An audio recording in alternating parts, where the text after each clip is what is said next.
Hello, everybody. This is Frank Orrall from Dog Pondering, here with John Broughton on Retrospectives, KC Radio 97.7 FM.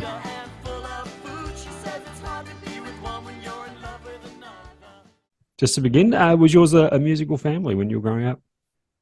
Yes. My father was an astronomer and moved to a very small town called Sacramento Peak in New Mexico, where they had very early, they were all sort of on the forefront of astronomy and solar physics there, and they're close to Los Alamos and White Sands and all the places like that. But it was a population 200 town, and my mother, I think she got, definitely cabin fever a little bit and ordered a guitar from the Martin Guitar Company and records from the Smithsonian and taught herself to play. And so I grew up with her playing stuff like Carter Family and Johnny Cash and Roy Rogers and Woody Guthrie and things like that, and Odetta. And then also my sister, elder sister and brother, both also played. My father didn't really. He picked up the banjo for a little bit, but put it back down. Yeah. So yes, a musical family for sure. Yeah. Now, legends have it that the beginnings of Poor Dog Pondering were all occurred in an airport in Hawaii back in 1986. Is that correct? It really began in '84 when I started making home cassette albums out of my bedroom on 4 and 8 track, and I would sell them on consignment. And I made, I think, 5 cassette albums.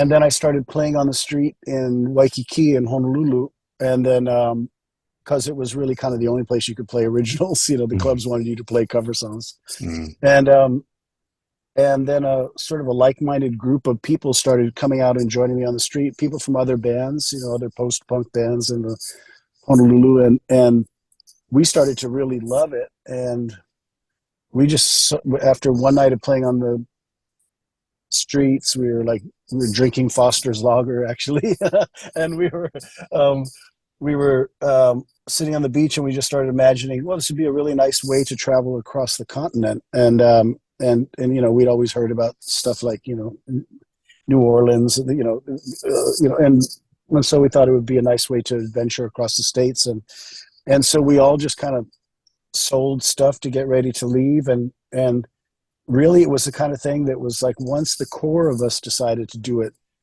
which was about 5 people, there was probably about 11 people that ended up showing up at the airport going like, yes, well, that sounds good, let's do it. Yeah. And so we didn't know who all was going to go until we actually did leave. Everyone talks about, yeah, that'd be great, I'd like to do it, but who actually does it? And so that's how so we flew over to the mainland and bought like a GMC Suburban, which is kind of a big station wagon. Now they're fancy, but back in the days they were kind of a ranch car. And we traveled for about 10 months to a year, just sleeping outdoors, sleeping on people's floors, and traveling like from Los Angeles up to Alberta, Canada, down to the border towns of Mexico and across the South, and finished in New York, and just played on the street for gas and food money. And that was kind of the forging of the band. Yeah, looking back now, how important do you rate that time in terms of your grounding, your development as a live performer, playing on the streets to passing crowds? Yeah, I mean, I think that, I don't know that it helped me so much as a performer. I think it definitely helped me as a singer, because you have to sing over traffic, so my voice is not elegant, but it's a tank. It can hold up on tour. It's like it can go. And I think that helped a lot, and playing a lot daily helped a lot. It was almost like a means for adventure, but at the same time, it did give us a chance to play the songs over and over and get inside the songs. And so when I did finally, I got a contract out of a label out of Los Angeles called Texas Hotel. And at that point, I'd had like 5 cassette albums worth of material. They were fast in our fingers, and we could record and release the songs very quickly. So the first 2 albums came out very fast. And you did eventually land a major label deal with Columbia. Did Columbia have high hopes for the band commercially? Oh, very. Yeah, I mean, like there was an, I don't know, inexplicable buzz on the band. Like inexplicable meaning like we were a street band. We were pretty scruffy, Mm. and we got signed to Texas Hotel, and we ended up playing in New York at this event that Michael Stipe's sister was in a band called Hetch Hetchy, also on the same label.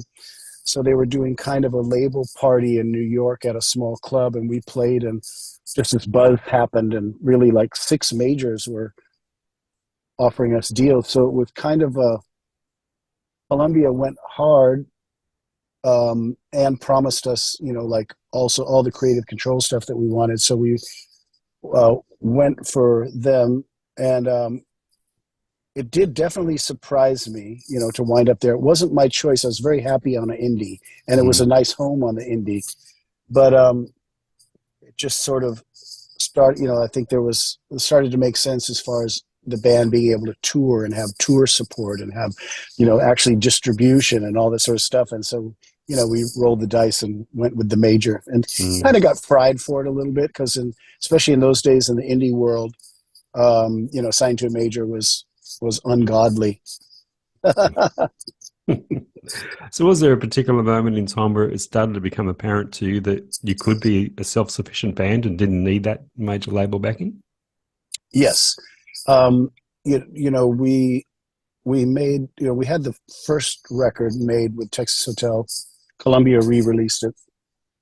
We made 2 more records with Sony, CBS. We made Wishing Like a Mountain and Volo Volo, and those did not do well. Like, they had a new signing, a new president, Donnie Ienner. We were his first signing, so we were kind of like, and when we weren't breaking, we're too quirky. We're just and not only are we quirky, but we're kind of an off-road vehicle. If we want to do an instrumental record, we'll do an instrumental record. If we Mm. want, we go this way and that way. And so it obviously was not a good fit. In retrospect, I feel like there may have been times when I was upset with Columbia for not, like for kind of losing faith. But then I realized they're not in it for the art; they're in it for the commerce, and we weren't selling. So basically, they basically just said like, look, they owed us another record. They would have had to pay, and they offered us, look, we'll cut this in half, and then you guys, we can part ways, Mm. And so we were able to part ways, and we just started our own label right out of the bag after that, and and have had it ever since, and that's Play Tectonic Music, and it's given us great freedom, and it's more suited to our style. Yeah. Yeah. Having your own label, I mean, the advantages are obvious in terms of creative control and releasing what you want when you want. Are there any downsides that you've come across over the years of having your own label? Well, I think that maybe distribution was always a battle. Like we had distribution through a few companies like Bar None and through Tommy Boy Mm-hmm. Records and things like that, and like Bar None almost went out of business and went down with a lot of our money. So that was unfortunate. So when you're your own label, it's like, and then your distributor goes out, it's really bad because you produce this music and now you can't get paid for it.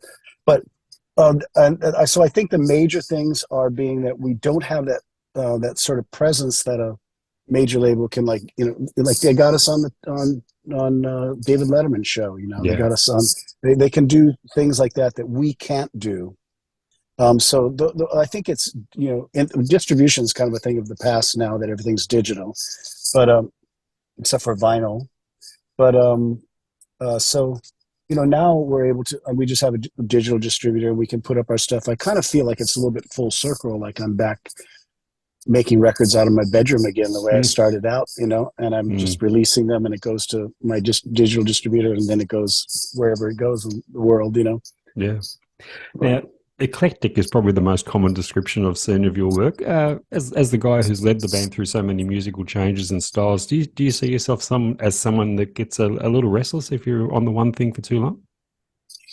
I've really found it interesting that that's a, in other words, for me, I think that we all have, like, as we evolve and change, we have multiple interests, musical interests. As we grow older, we get in, you discover, oh, Nick Drake, wow, that's amazing. Well, listen to that, and then you want to do Mm. something like that, or then you hear, the Happy Mondays, and you go, oh, wow, that's amazing, and so I feel like we've responded to everything that's kind of turned us on, like, in the early days it was the Pogues, so we that's what kind of launched our acoustic beginnings, was like watching the Pogues, you know another post-punk band using acoustic instruments, but playing them in their own way, and that inspired us. And then we got influenced by a lot of world music, especially Afro pop, and that came into play in some of the stuff.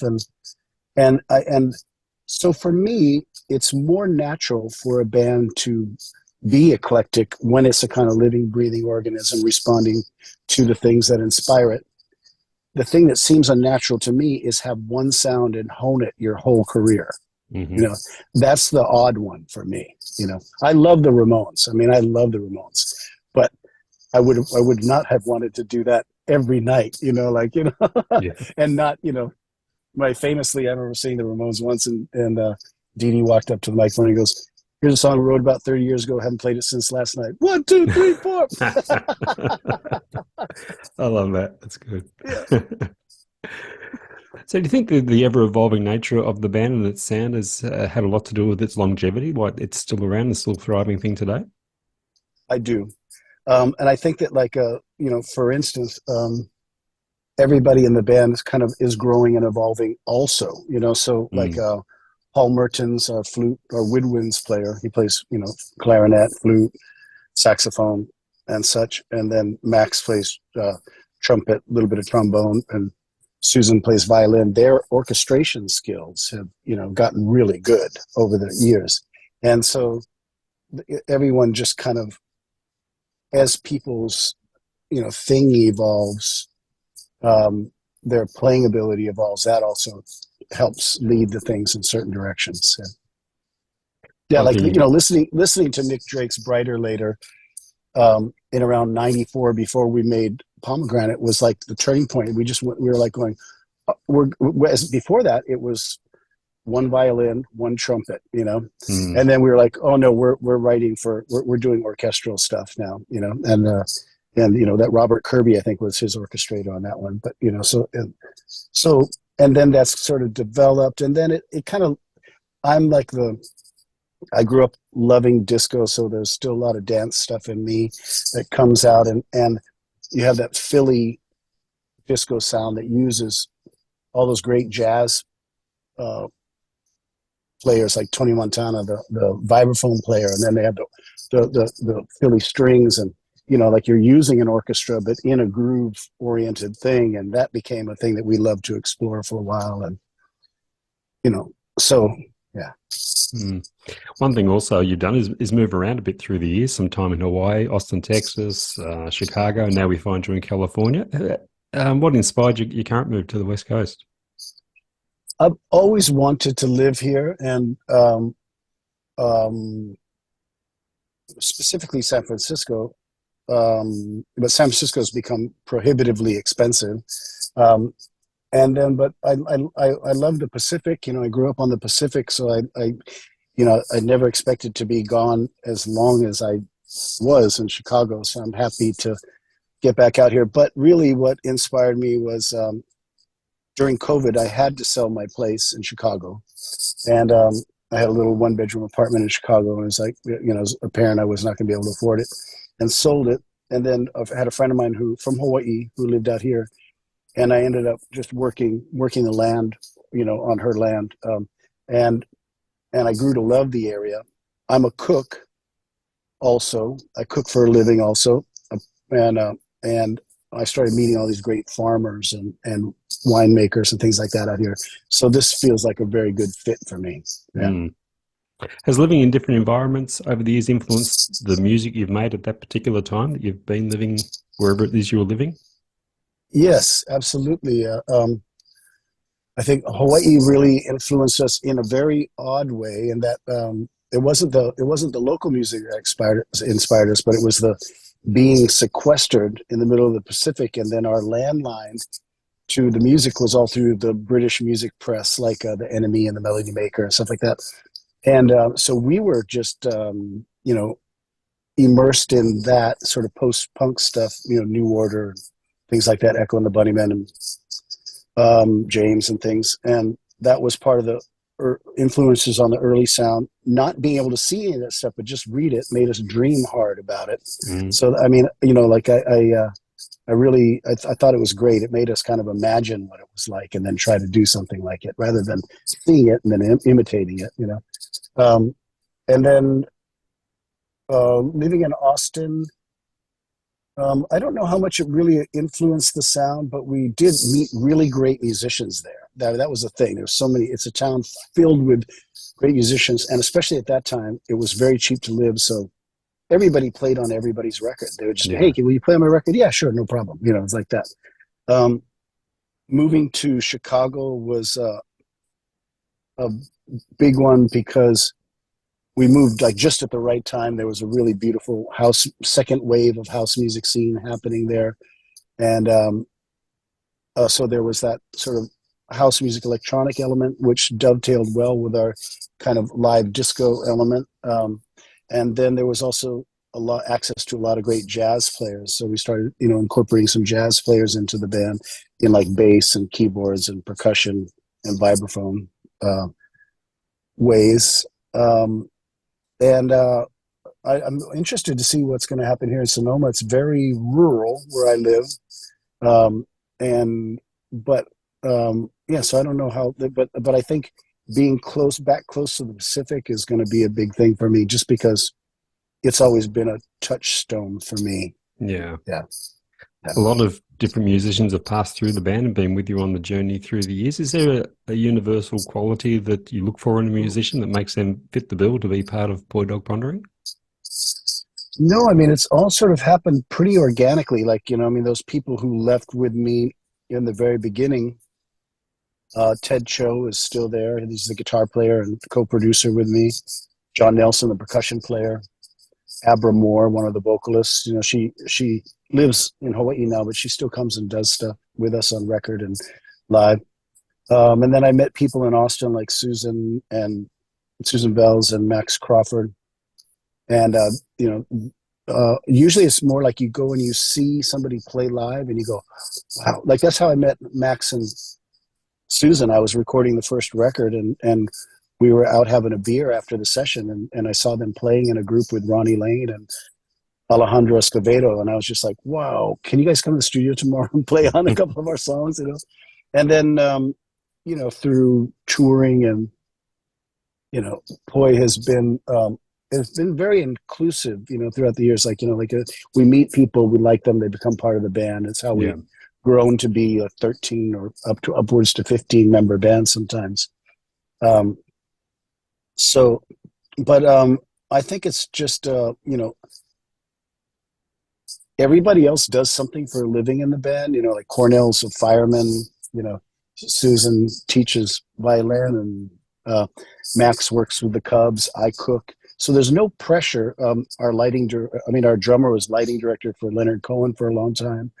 Paul Mertens was Brian Wilson's musical director, still is, although Brian's not touring much these days.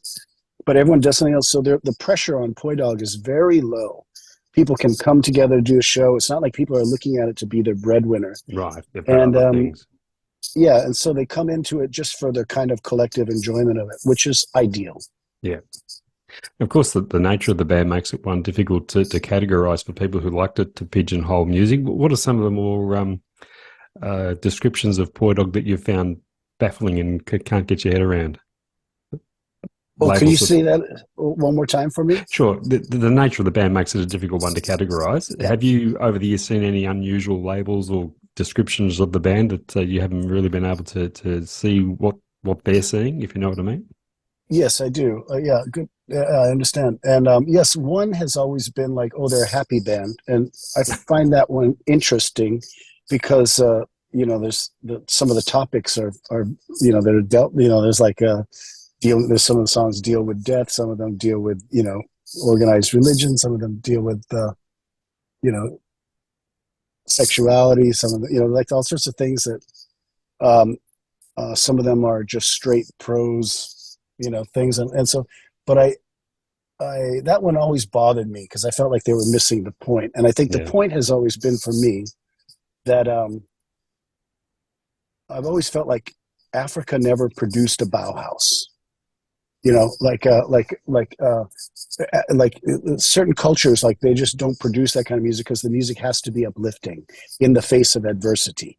And I felt like the thing I was always talking to and stuff was like kind of give people, like strength and power to keep on keeping on, and that's kind of like where I came from inside of it. So I found that that was one that has bothered me. We don't get that much anymore, but we did in the very beginning for sure. Mm. Um, and then, yeah, that's sort of the main one. There's always we oftentimes people. I understand that we're hard to categorize, so I don't.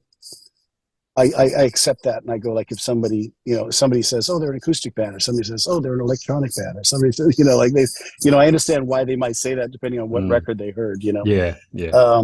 And I give that. Um, um, yeah, maybe that's all. Yeah, Yeah. Well, if you ran a good old-fashioned record store that did keep things in categories, where would you file Poor Dog Pondering?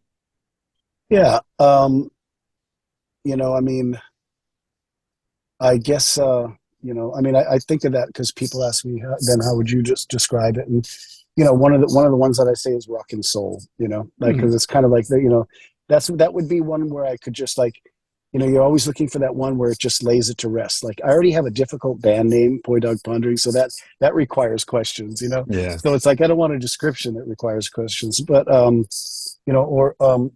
or like an orchestral rock and soul band. So I don't know where that would fit in the thing. I mean, and then the other one would just be pop. If you wanted to get like just to, if it had to be a real basic section, you just pop it in there. Like I don't necessarily. We used to be indie rock for us early on, but Yeah. that's not a that label's kind of grown into a cul-de-sac.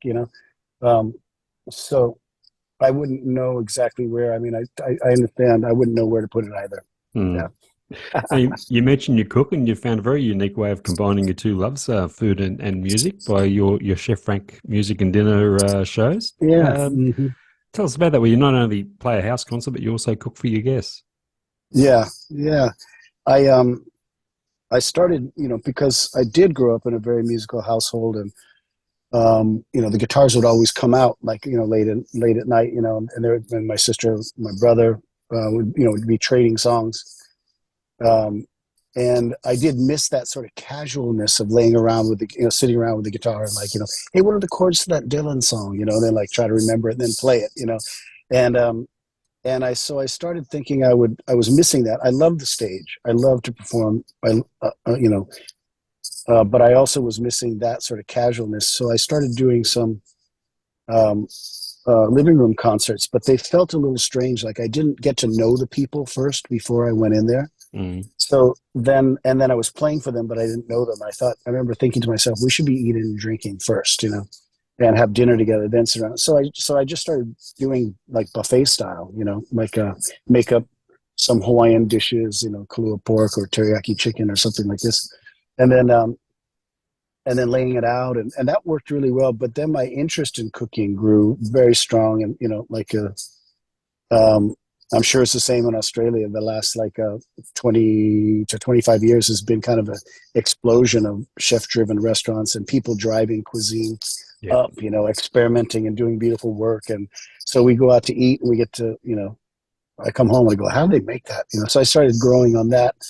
And so I only advertise it on on the band mailing list, for now, because when I've gone outside, that's felt a little bit like catering, and I didn't enjoy that feeling. Hmm. But I'm playing for people who enjoy the music, and I'm cooking for them, and that works. But it's becoming a full-on passion. Like I love to cook. Yeah. Mm. How do you go about putting a set list together for one of those shows? Is it pretty much determined on once you've been there for a little while and met the people? And Yeah, it's really casual. Like I don't even have a set list. I don't even think about what I'm going to play. I just like, when we sit down, then I play whatever comes to my mind, and then I invite everybody to request songs, or if anyone plays, they play with me. It's okay. very, very relaxed. There's no element of performance, or this is my set. I stay as long as they want me to stay.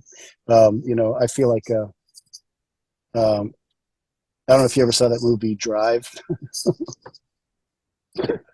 No, I It, don't. it's basically about a guy who he drives for anybody who needs it. Usually it's some nefarious stuff, like robbing a bank or something like that. Oh, But he's basically like like, I'm yours, until, till the end of the thing. And that's kind of my motto for the ship nights. I'll go down with the ship. so with regard to your songwriting, are you pretty much a project-to-project songwriter? Do you write specifically for the upcoming album at hand, or do you have a stockpile of songs that may sit for a while before they come out for the appropriate project? No, they just kind of like I sort of I write whenever they come to me, and then I record them on my either a voice recorder or just set my phone up so I can with my hand, so I can see my chord positions so I see what chords I'm playing, and I just save them, and then as I start to like them, then I'll record them in my home studio and get them standing up on two legs so I can kind of start to see their structure, um, and I'll bring them as far as I can, and then I'll send them out to the band, and then the band will listen, and people will start to compose horn parts or string parts, um, and then after a while, like once there's a group of songs and there's a record starting to take shape, you can sort of start to see what the record is. It's sort of, the songs reveal themselves as you work on them, and then as you work on the songs, the album reveals itself.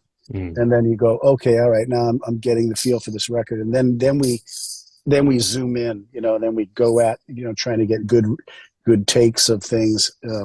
If we don't already have them, sometimes if I just record the percussion in my little home studio and the guitar and it's working, then we just leave it as is, and we start adding.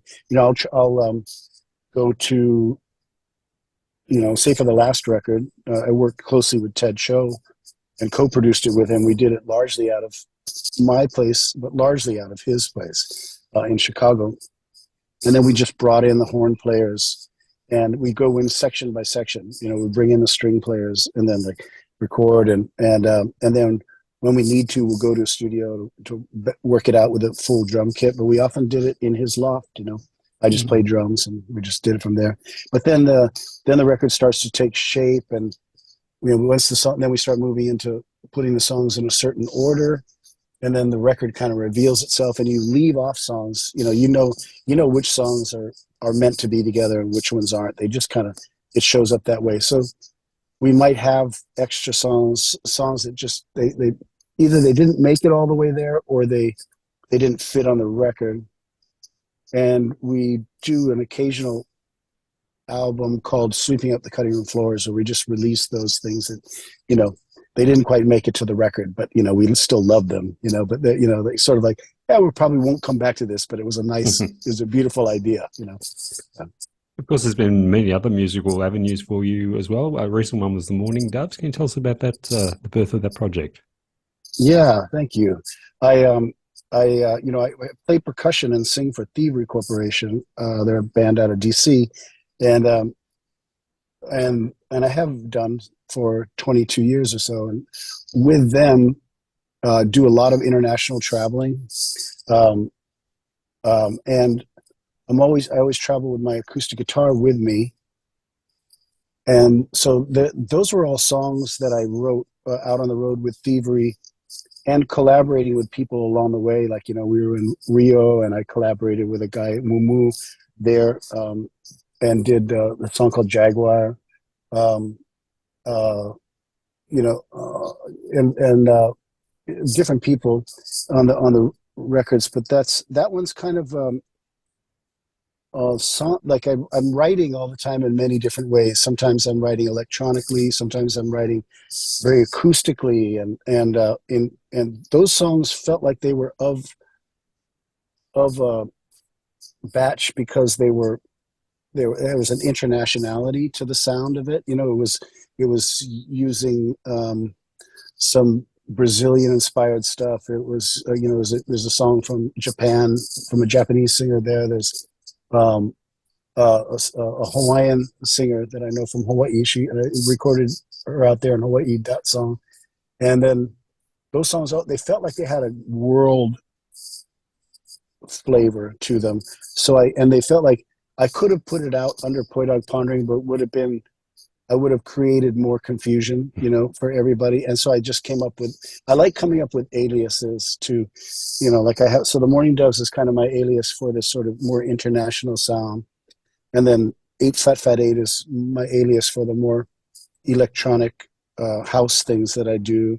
And Soft Explosions kind of like where I have the singer that I really love to work with, who's one of the original members from Poi, Abra. She's a really creative, interesting vocalist. And I really formed that band so I could, for her, kind of definitely inspired by dream pop stuff like Cocteau Twins and things like that.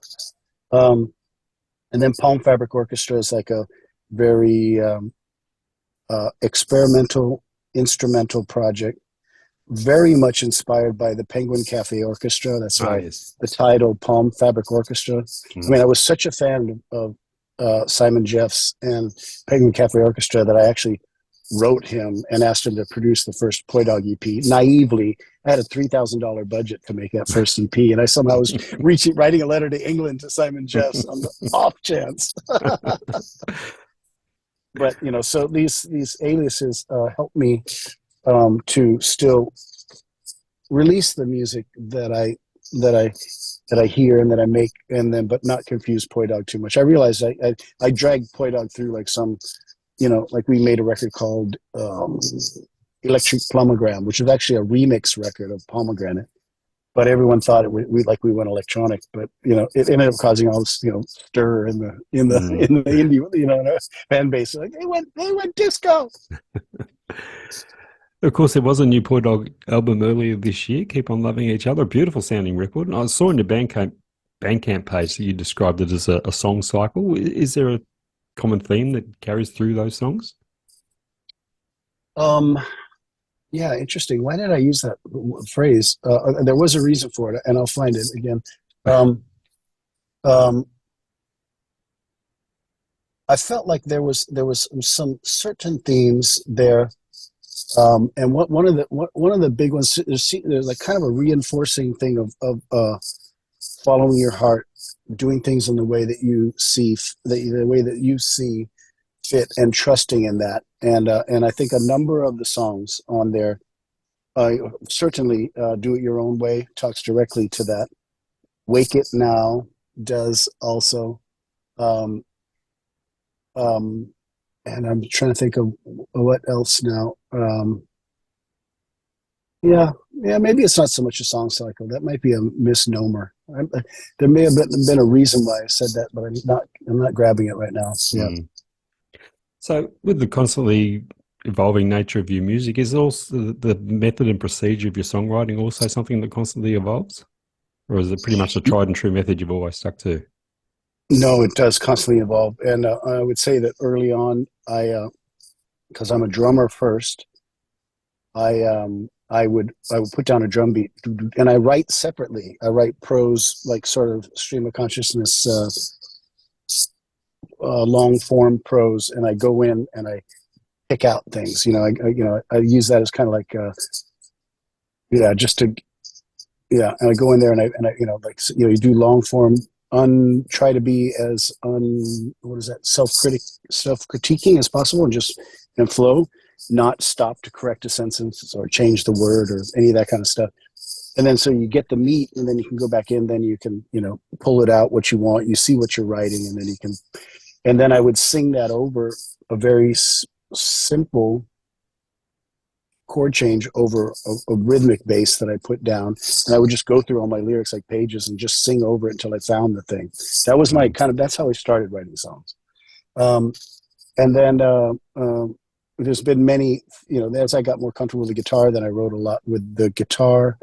As I got into electronic instruments, I wrote, you know, wrote with a sampler a lot. And then with this record, I really went down a deep rabbit hole with Brazilian music from the late 60s and through the 70s. People like Jorge Ben, Antonio Carlos Jobim, Caetano Veloso, of course, Jorge Gilberto. But, and then, and so with that, I mean, I listened to that stuff almost exclusively for about 10 years. And all of a sudden, I started writing from melody first, which I'd never done before. Like I would have a melody, and then I would pound lyrics into the melody. And then once I had the melody, then I would just sing that line that I had, and I would construct music, and then I would come back in and I would listen to the song from afar, and I would go, okay, this song seems to be about this. And then I would, you know, I kind of wrote from melody first, which I'd never done. Yeah. And then go in and then flesh it out from there. And that was really fun. And that's going to happen again on the next record, because there's a lot of stuff that it has to happen later on, because it wants to be orchestrated, and I have to get there. I can sort of hear it, but I'm not there yet. But it will be sort of like a more orchestral version of that, you know, like of what inspired that record, but moving from melody first. So yes, it does change, you know. And I'm very responsive to like things that turn me on, and like, you know, like I hear something, I immerse myself in it. I've always felt that I like the way when children are into something, they get into it all the way. Like they're living that thing completely, and then when they've sort of not exasperated, when they've sort of exhausted it, then they go on, you know, to the next thing. And I sort of feel that way with music. I went through the Brazilian thing hard for like 10 years, and just really, it improved my playing. I got rid of the pick. I started incorporating more jazz chords in my thing. I went back to the acoustic guitar. I brought the keys of my songs down, because I started noticing I was at a party with Babel Gilberto and her band and Thievery, and they were all trading songs, and they're all Brazilian, so they're all like like this, and then they're like, Frank, play a song, and I felt like, you know, a bull in a china closet, you know. So I started like, you know, learning how to like, you know, find the key for my song. I don't have to yell over the street anymore, you know. Yeah. You know, it's like, you know, you can bring the key down a little bit, you know, it's okay. So yeah, it keeps evolving as you grow and get interested in stuff, and you know, I'm gearing up to like make a poetry book right now, because next year is our 40th year anniversary. You know, 2020, Yeah. you know, 2024 will be since '84, and so I kind of want to mark it with some really beautiful, you know, nice projects. You know, I mean, I want to do a poetry book. I'm working with the original people who left Hawaii. And we had a Frenchman with us who was a photographer, and he took great photographs. So we're going to make a picture book with journal entries of the road trip. And I think I'm going to put out a lyric booklet of all the lyrics, you know. So a book, you know. So I mean, these are like big projects, but I got a year. Yeah. And musically, is there anything on the cooker at the moment? Yes, I have a you know, like new song that I just started working on since I got here, which is, you know, I really kind of put down. I've been here off and on for a couple of years, but I was going back and forth to Chicago, and now I'm here full time. And so there's a new song kind of coming out. I'm thinking that I'm going to make a record in the style of the first Poi cassettes, which is really homemade, very acoustic, very, you know, filled with mistakes, and just very so it's just spontaneous album, kind of creaky acoustic, we'll see what happens. Every time I always think I'm going to make some kind of record, and then the record becomes something else. But that's what it's feeling like right now. And I do want to mark the 40 with a super handmade record. It's almost like going full circle back to like the first Poi cassette, but now it's different. I have nice recording tools. I have better skill on the guitar, and it'll just be interesting to see what that is. Wonderful. Well, Frank, I'm going to let you go and get some fresh air. It must be getting a little bit stuffy in the car there. I'd hate for you to suffocate. I wouldn't want this to be your last interview. So yeah. We'll let you go get some fresh air. Thank you so much for being so generous with your time and all the wonderful music through the years. You'd to be admired for always marching to your own tune and never standing still musically. And we hope to see you down here one day. You can come and cook for me anytime. Oh, I love it. Thank you. And I'm honored and flattered that you reached out and thank you so much. It's very kind of you. We don't get to do too much press these days, and I'm very thankful for it. Thank you. My pleasure. Thanks a lot, Frank. All the best. Enjoy the rest of your night. Thank you. You too. Bye. Bye-bye.